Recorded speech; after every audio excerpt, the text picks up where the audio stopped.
ఓం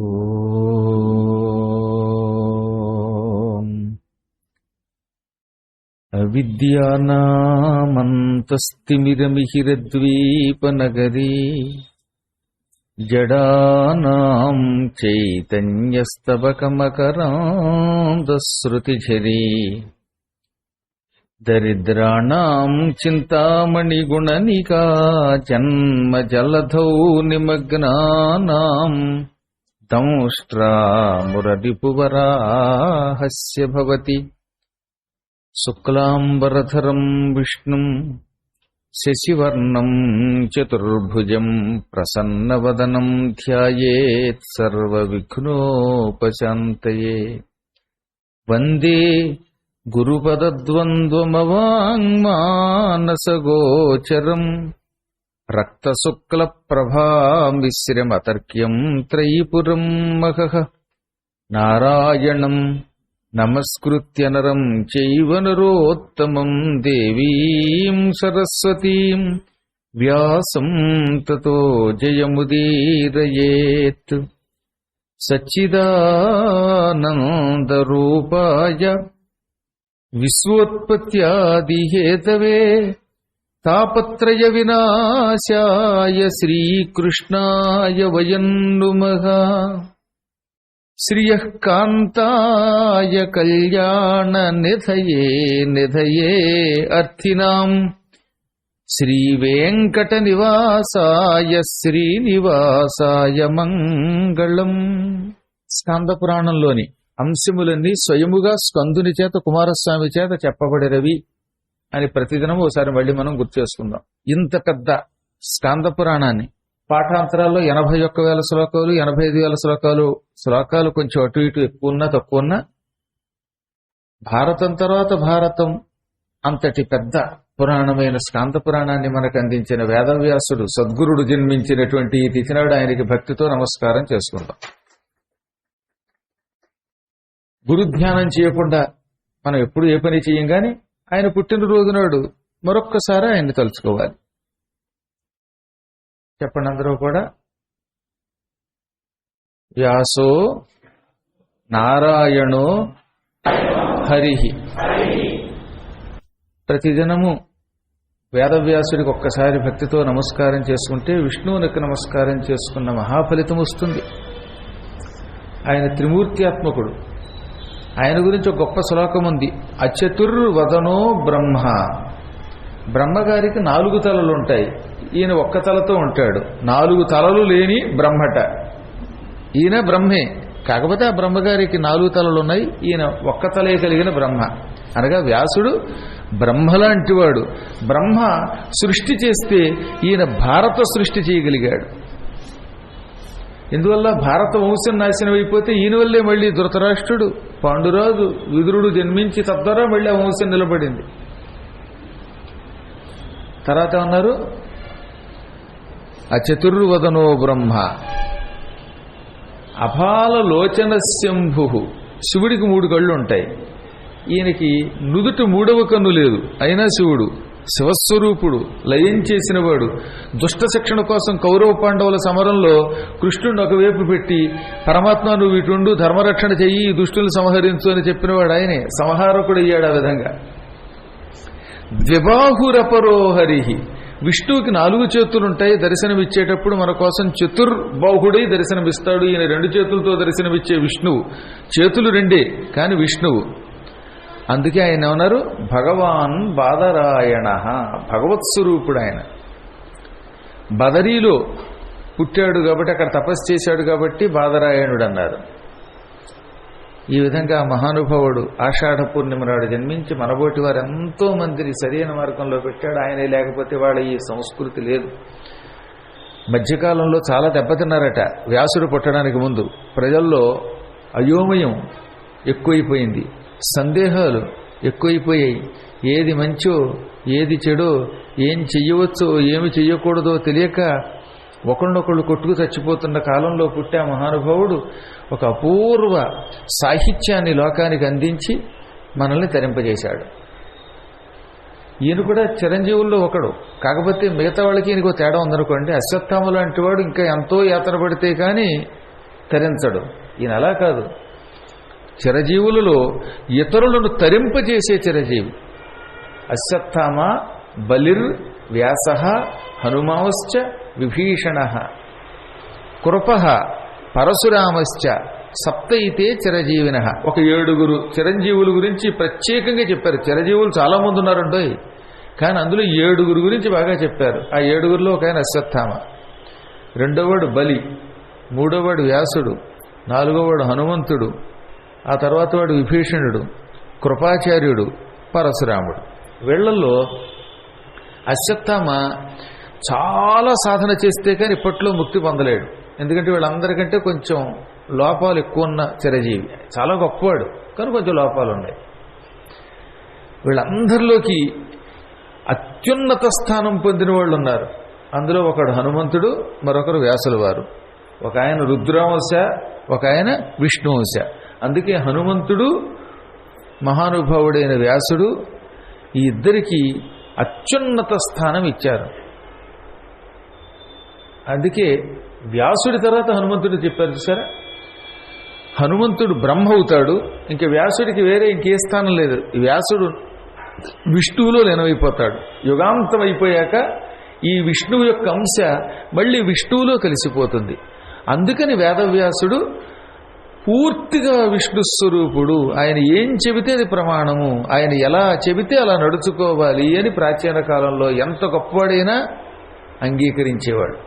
ఇప్పుడు కలియుగంలో అంతటి వ్యాసుడి శక్తిని, తత్వాన్ని తెలుసుకోగలిగేవాళ్ళు తగ్గిపోయారు. అందుకే వ్యాసుడు ఏమన్నాడు, మీరంతా నా స్వరూపాలు అవ్వాలంటే నా పురాణములను శ్రద్ధగా వినండి, లేక చదవండి. పూర్తిగా చదివినవాడు, పూర్తిగా విన్నవాడు, పూర్తిగా ఇతరులకి చెప్పినవాడు ఇంక వ్యాసుడే. వ్యాసుడిని ఆయనలో చూసుకోమని చెప్పాడు వ్యాసుడు. అటువంటి వేదవ్యాస మహర్షిని మనం అనుదినము తెలుసుకోవాలి. ఆయన రాసినటువంటి స్కాంద పురాణంలోని వైష్ణవ ఖండాన్ని మీరు మహానుభావులు కనుక అత్యంత భక్తితో వింటున్నారు. వర్షం వచ్చినా మానలేదు, ఉద్యోగాల్లో హడావిడున్నా కొంతమంది అందుకే చివరి మూమెంట్లో కూడా 7 గంటలకైనా వచ్చేస్తున్నారు. దారిలో వింటూ వస్తున్నట్టుండి. ఈ స్మార్ట్ ఫోన్లు వచ్చాక అదో సుఖంగా ఉందిట. లైవ్ ఇస్తున్నారు కనుకండి గురువుగారు, మేము కారుల్లోనో మెట్రోలోనో వస్తూ కూడా విని ఆ చివరి మూమెంట్లోనే మిమ్మల్ని చూద్దామని వస్తున్నాం అన్నటువంటి పెద్దలు ఎందరో ఉన్నారు. వాళ్ళు ఎంత భక్తులు, ఎంత సాధకులు.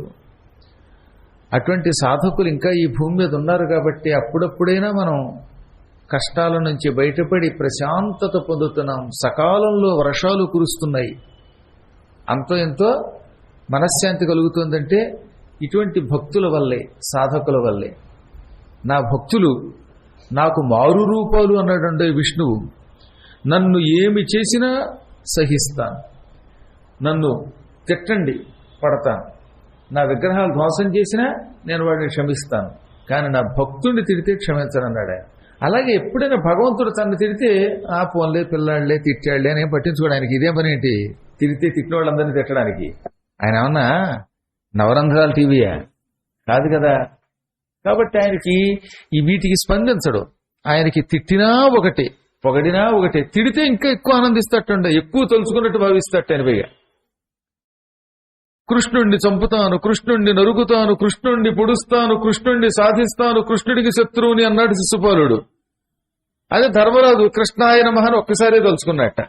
అందుకని కృష్ణుడు పదే ఎక్కువ తెలుసుకున్నవాడు శిశుపాలుడే. నువ్వు ఒకసారి తెలుసుకున్నావు, కానీ వాడు అలా కాదు, 24 గంటలు నా మీద ద్వేషంతో తెలుసుకున్నాడు, కాబట్టి అసలు భక్తుడు వాడే అని ముందు శిశుపాలుడిని తనలో కలుపుకున్నాడు. తర్వాత ధర్మరాజు గారిని స్వర్గానికి పంపాడు.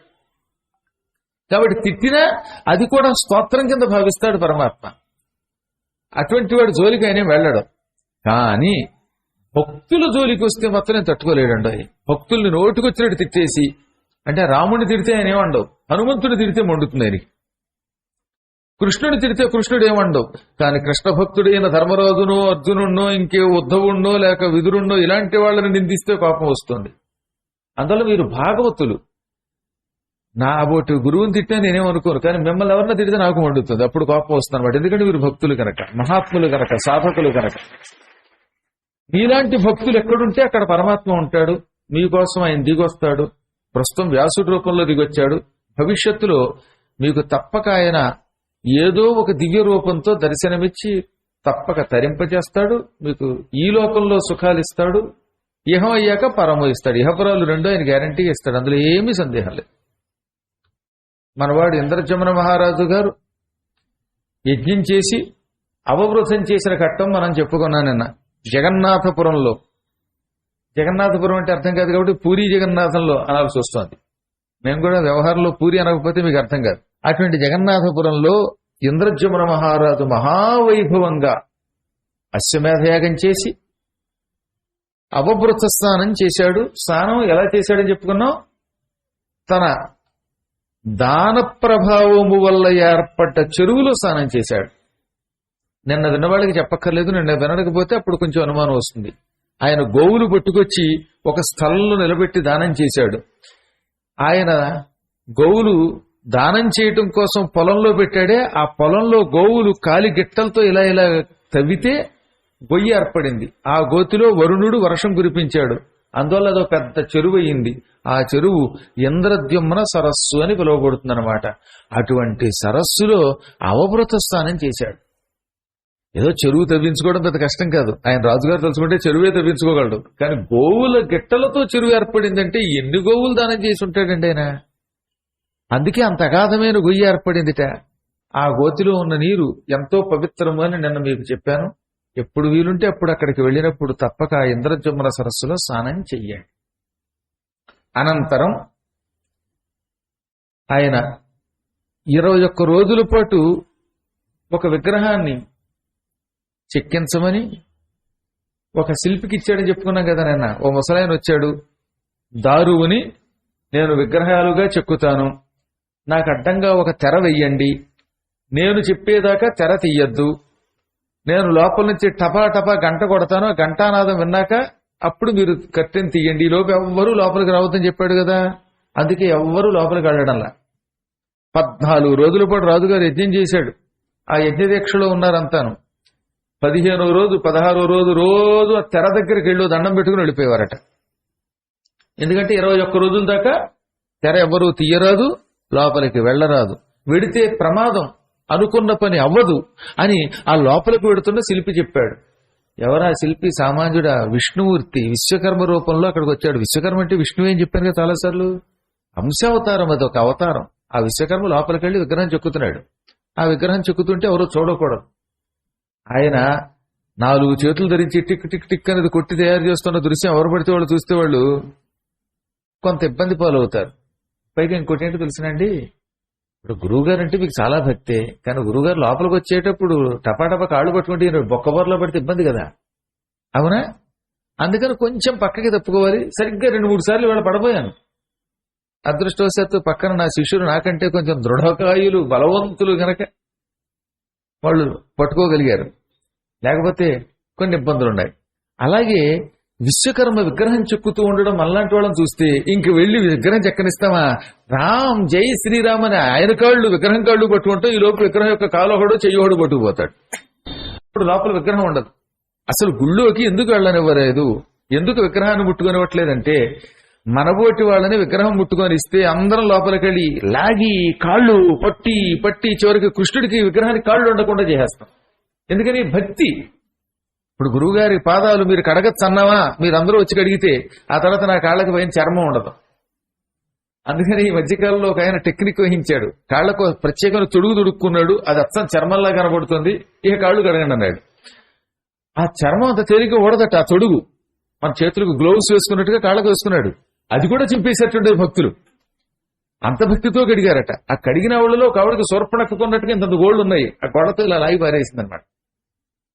అందుకని కొంచెం మానవ శరీరం ధరించిన వాళ్ళు కదండి వాళ్ళు, వీళ్ళంతా వీళ్ళు నిజంగా దైవ స్వరూపాలు కావుగా.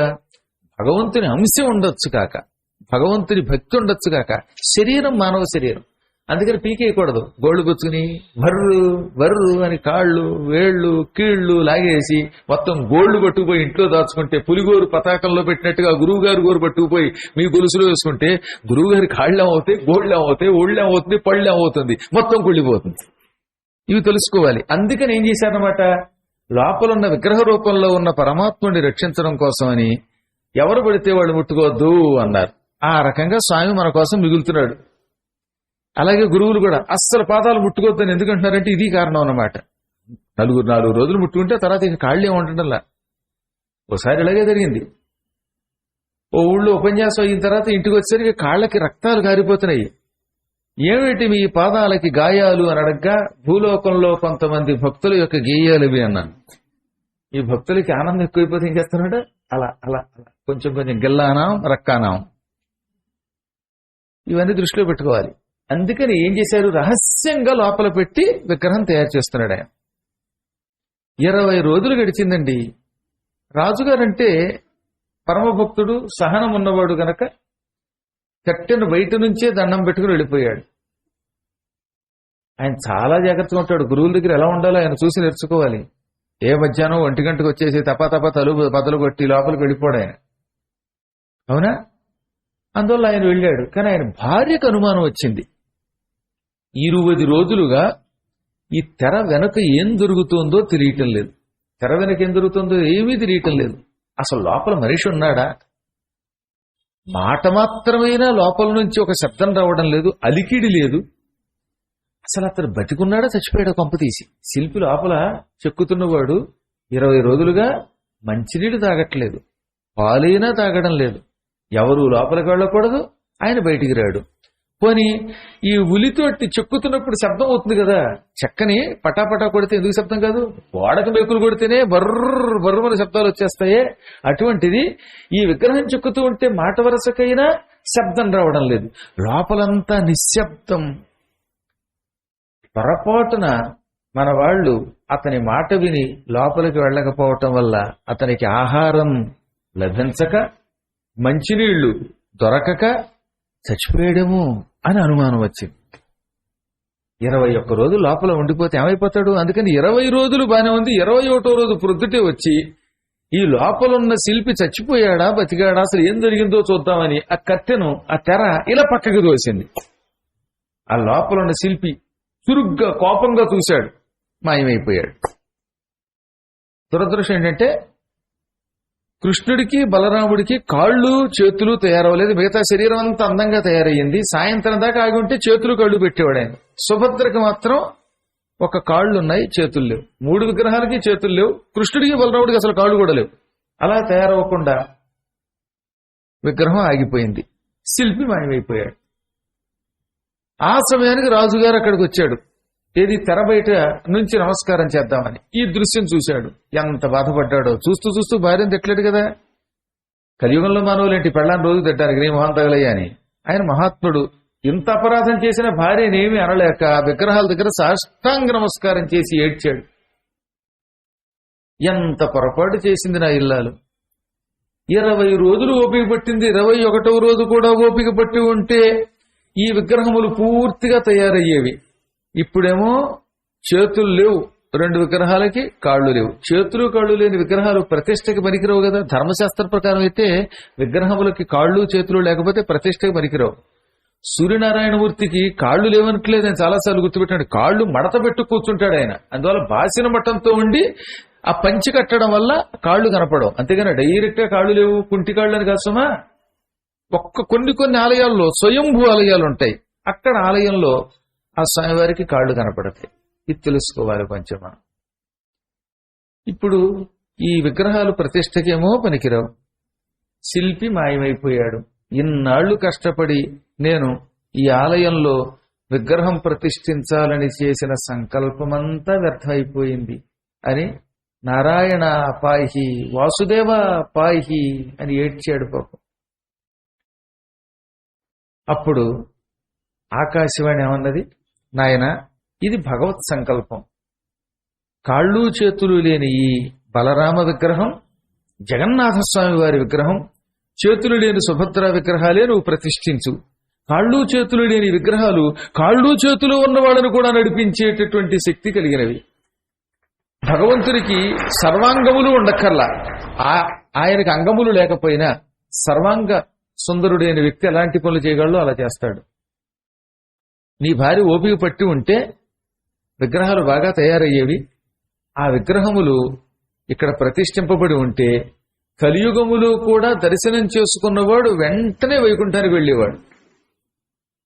ఆ యోగం లేకుండా నీ భార్య వల్ల మానవులు వైకుంఠానికి దూరం అయ్యారు.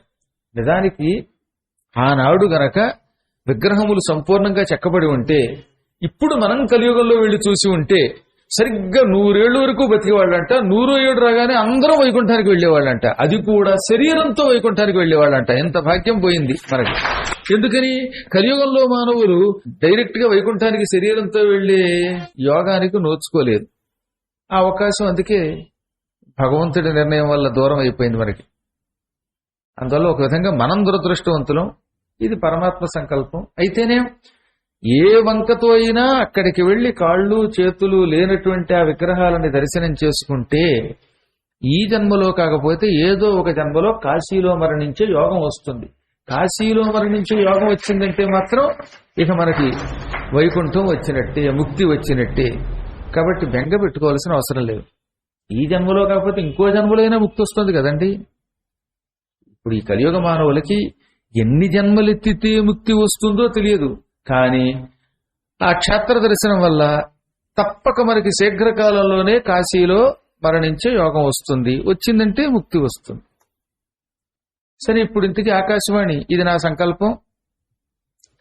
మానవులకి వెంటనే ముక్తి కాకుండా కొంచెం ఆలస్యంగా ముక్తి రావడం కోసమని, శరీరంతో వైకుంఠానికి వెళ్ళడానికి వీలు లేకుండా ఉండడం కోసమని ఇలా జరిగింది. అందుకే నీ భార్య తెర తీసింది. ఈ లోపల ఉన్న శిల్పి మాయమయ్యాడు. ఆ శిల్పి ఎవరో కాదు, సాక్షాత్తు విశ్వకర్మ భగవానుడే.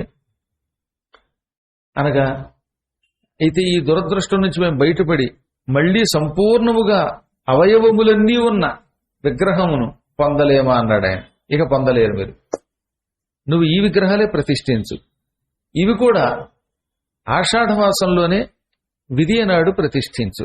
ఇంకొక విషయం, ఈ విగ్రహాలు ఆషాఢంలో ప్రతిష్ఠింపబడి ఉత్సవాలు చేసుకోవటం వల్ల అధిక ఆషాఢమాసం వచ్చినప్పుడల్లా ఈ విగ్రహాలు మారుస్తూ ఉండాలి. అధిక ఆషాఢమాసం సాధారణంగా 9 ఏళ్లకు కానీ లేక 12 ఏళ్లకు కానీ ఒకసారి వస్తుంది. ఈ కాలచక్రం యొక్క గణనలో అధిక ఆషాఢమాసం ఒక్కోసారి 9 ఏళ్లకో ఒక్కోసారి 12 ఏళ్లకో వస్తుంది. సాధారణంగా 12 ఏళ్లకు ఒకసారి వస్తుంది అనమాట అధిక ఆషాఢమాసం. ఆ వచ్చినప్పుడల్లా ఈ పాత విగ్రహాలన్నీ తీసుకెళ్లి పాతి పెట్టేయాలి. ఆ తర్వాత కొత్త విగ్రహాలు తయారు చేయాలి. అది కూడా మళ్ళీ మంచి దారువుతో, అక్కడ అర్చకులు నిర్ణయించిన దారువుతో తయారు చేయాలి. ఈ విగ్రహాలు పాతి పెట్టేటప్పుడు జగన్నాథుడి బొడ్డు దగ్గర ఒక తామర పువ్వు ఉంటుందండి. ఆ తామర పువ్వు మాత్రం బయటికి విడదీసి మళ్ళీ కొత్త విగ్రహం బొడ్డుకి నొక్కాలి. నొక్కితే నొక్కుకుపోతుంది అనమాట. అది మనం చిన్న గుండు సూదితో ఉన్నటువంటి దాన్ని గోడ గుచ్చితే గోడకి ఎలా అతుక్కుపోతుందో అలాగే ఈ బొడ్డు కొత్త విగ్రహానికి నొక్కిన వెంటనే నొక్కబడుతుంది, అతుక్కుపోతుంది. నాయన, ఈ విగ్రహాలలో జగన్నాథ విగ్రహమునకు బొడ్డు దగ్గర ఒక తామర పువ్వుని విశ్వకర్మ చెక్కాడు. ఆ తామర పువ్వే ఈ విగ్రహములకు ప్రాణప్రతిష్ఠ. సాధారణంగా విగ్రహాలకి ప్రాణప్రతిష్ఠ అంటే ఏమిటి? గుళ్ళో విగ్రహాన్ని ప్రతిష్ఠించేటప్పుడు అడుగును ముందు యంత్రం పెడతారు. ఆ యంత్రం రకరకాల బీజాక్షరములతో కూడి ఉంటుంది. ప్రతిష్ఠించడానికి ముందు ఈ యంత్రానికి మంత్ర అనుష్ఠానం చెయ్యాలి. జపం చేసి దానికి ధారపోస్తారన్నమాట. ఒక ఆయనో, ఇద్దరో, ముగ్గురో, నలుగురో ఆ యంత్రం మీద ఉన్న మంత్రాన్ని జపించి చేతిలోకి నీళ్లు, అక్షతలు, పెరుగు తీసుకుని ఆ యంత్రం మీద విడిచిపెట్టగానే యంత్రానికి శక్తి వస్తుంది. ముందు ఆ యంత్రాన్ని ఏం చేస్తారు? మీరు చూసారుగా, ఇలాంటి ఆలయాలు కట్టేటప్పుడు కింద గొయ్యి ఉంటుంది, గోతులో యంత్రం పెడతారు. ఆ తర్వాత ఏం చేయాలి? నవరత్నాలు వెయ్యాలి, బంగారం కూడా వెయ్యాలి. ఎక్కువ మంది బంగారం వేయలేక బంగారం అనే పేరుతో ఇంత రథన వేస్తారు, రేకులు. కానీ నిజంగా మా అదృష్టవశాత్తు మేము చాలా బంగారం వేశాం. కొంతమంది బంగారం పంపించారు, అలాగే మేము కూడా పీఠం తరపున కొన్నాం. ఇంత బంగారం అని చెప్పకూడదు, మళ్ళీ డేంజర్ గనక అందులో బంగారం వేశాం. వేసి పైన విగ్రహాన్ని పెట్టాం. ఆ తర్వాత విగ్రహం పెట్టగానే ఏం చేస్తారన్నమాట? ప్రాణప్రతిష్ఠాపన మంత్రములను కూర్చుతోటి తయారు చేస్తారు. ఆ కూర్చుతో విగ్రహాన్ని తాకి మంత్రాలు ఉచ్చరిస్తారు.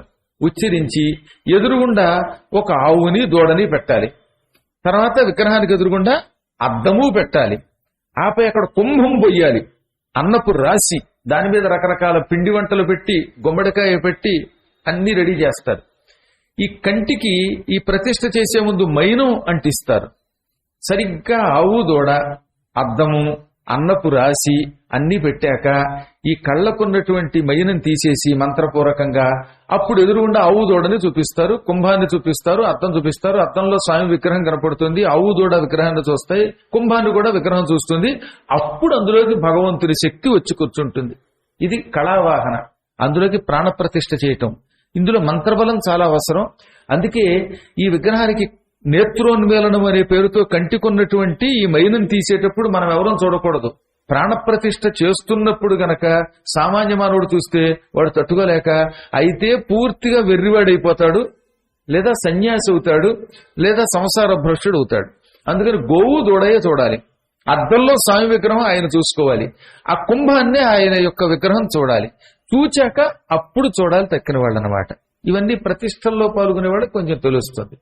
ఇక అప్పుడు అపూర్వ సుగంధ ద్రవ్యాలు తెప్పించి కచ్చిరాని, గంధము, నీరని, జాజిపత్రి, ఇంకా లవంగాలు, యాలకులు, ఇలాంటి ఎన్నెన్నో సుగంధ ద్రవ్యాలు ఉంటాయి. ఇవన్నీ కలిపినటువంటి బిందుల నీళ్లతో స్వామికి అభిషేకం చేస్తారు. చెయ్యగానే ఈ ప్రాణప్రతిష్ఠ చేయబడిన విగ్రహంలో భగవంతుని శక్తి శాశ్వతంగా ఉండిపోతుందన్నమాట. అందుకే వెంటనే చేయాలి అభిషేకం. ఆ తర్వాత కూడా విడిచిపెట్టకుండా 3 రోజుల పాటు ప్రాణప్రతిష్ఠ అయ్యాక భగవంతుడికి అభిషేకాలు చేయాలి, అర్చనలు చేయాలి. 3 రోజుల పాటు గనక ఈ విగ్రహానికి ప్రాణప్రతిష్ఠ అయ్యాక అభిషేకాలు, అర్చనలు, నైవేద్యాలు జరగకపోతే మళ్ళీ అందులో ఉన్న శక్తి వెళ్ళిపోతుంది పైకి. అందుకనే కంపల్సరీగా 3 days అక్కడే ఉంటారు. చూసారా, చాలా మంది అర్చకులు ఉండి ఆ పని చెయ్యాలి. మేము ఎప్పుడు ప్రతిష్ఠ చేసినా 3 రాత్రులు మేము అక్కడే ఉంటాం, లేదా మా తరపున ఒక అర్చకుడినైనా పెట్టి తప్పనిసరిగా అభిషేకం చేయిస్తాం అన్నమాట. చెయ్యకపోతే కూడా తప్పది. ఇవన్నీ ప్రాణప్రతిష్ఠ యొక్క నియమాలు అన్నమాట. అలా ఈ విగ్రహాలకి నువ్వు ప్రాణప్రతిష్ఠ చేయించు. ఆ ప్రాణప్రతిష్ఠ ఎటువంటిది? యంత్రాలు అక్కర్లేదు, తంత్రం అక్కర్లేదు, అభిషేకాలు అక్కర్లేదు. కొయ్య విగ్రహం గనక ఎప్పటికప్పుడు 12 ఏళ్లకో 9 ఏళ్లకో అధికాషాఢ మాసం వచ్చినప్పుడల్లా పాత విగ్రహాలు తీసి కొత్త విగ్రహాలు పెట్టినప్పుడల్లా ఈ పాత విగ్రహం బొడ్డు దగ్గర ఉన్నటువంటి తామర పువ్వు పద్మం కొత్త విగ్రహానికి తగిలించు చాలు. అదే ప్రాణప్రతిష్ఠ. మరి మొదటిసారిగా ప్రతిష్ఠిస్తున్నప్పుడు, రెండోసారి అంటే ఈ పద్మం తగిలిస్తామండి. మరి మొదటిసారిగా విగ్రహ ప్రతిష్ఠ చేస్తున్నప్పుడు ప్రాణప్రతిష్ఠ ఎలాగా? ఈ పద్మం మీద బ్రహ్మదేవుడంతటి వాడు చెయ్యి పెడితే నా ప్రాణం అందులో వచ్చి కూర్చుంటుంది. అది ప్రాణప్రతిష్ఠ. కాబట్టి బ్రహ్మదేవుణ్ణి ప్రాణప్రతిష్ఠకి ఆహ్వానించండి అన్నాడే. విగ్రహాలు రెడీ అయ్యాయి. ఏది? మొండి విగ్రహాలు. ఇప్పుడు మొండి విగ్రహాలు కాదు, స్వామివారి ఈయనకో మొండి పని చెప్పాడు. స్వయంగా బ్రహ్మగారిని ఇక్కడికి పిలిపించు, బ్రహ్మ వచ్చి బొడ్డు దగ్గర ఉన్న తామర పువ్వు మీద అలా చెయ్యి పెడితే అందులోకి నా దివ్య శక్తి వచ్చి కూర్చుంటుంది అన్నాడు. కాబట్టి బ్రహ్మగారు వస్తారా? ఈ గురువుగారు రావాలంటేనే తన ప్రాణాలు తప్పొస్తాయే. ఎన్నో ప్రాంతాల్లో మా ఊళ్ళో పురాణం చెప్పండి, అక్కడ చెప్పండి అని అడిగితే చెప్పలేకపోతున్నాం. ఇక్కడికే పరిమితం అయ్యాం. ఎందుకంటే కాలం సరిపోవట్లేదు, శక్తి సరిపోదు గనక. అటువంటిది బ్రహ్మదేవుడంతటి వాణ్ణి బ్రహ్మగారండి మేమండి జగన్నాథపురంలో జగన్నాథ స్వామి వారిని ప్రతిష్ఠిస్తున్నామండి, మీరు రండి, అక్కడ మీరే బ్రహ్మగా పౌరోహిత్యం వహించండి, ప్రాణప్రతిష్ఠ చేయండి అని ఎవరు పిలుస్తారు? అసలు ఆయన రావడం పక్కన పెట్టండి, బ్రహ్మగారిని ఆహ్వానించద్దా? బ్రహ్మగారిని ఇన్వైట్ చేయాలంటే నువ్వు బ్రహ్మలోకానికి వెళ్ళాలి. ఆయన వాట్సాప్ చూడే. ఈ మధ్యన కొంతమంది నేను వాట్సాప్ పెట్టాను గురువు గారు చూడలేదా అంటారట మా శిష్యుడిని. వాడి పెళ్ళం వాట్సాప్ చూసుకోవడానికి టైం సరిపోదు, ఇంకోటి వాట్సాప్ ఏం చూస్తాడు? ఈ గురువు గారికి ఏం చూపిస్తాడు చెప్పండి ఇది? కాబట్టి మనమా వాట్సాప్లు చూడటానికి చేయించుకోవడానికి? బ్రహ్మ దగ్గరికి వెళ్ళి ఆయన ఆహ్వానించాలట. ఇంద్రజమునుడు హతాశుడైపోయాడు.